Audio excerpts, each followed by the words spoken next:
Thunderstorm Watch number 448, effective until 8 p.m. Mountain Daylight Time. This watch includes the following counties in Utah: Salt Lake and Utah.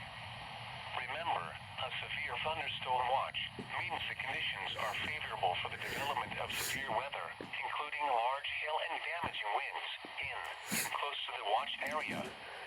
While severe weather may not be imminent, persons should remain alert for rapidly changing weather conditions and listen for later statements and possible warnings.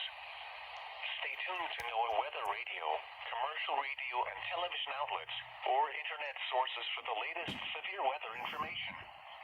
Repeating, severe thunderstorm watch number 448 has been issued until 8 p.m. Mountain Daylight Time for the following counties in Utah: Salt Lake and Utah.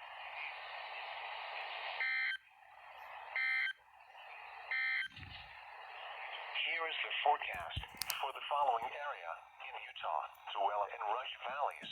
Today, rain showers likely and a chance of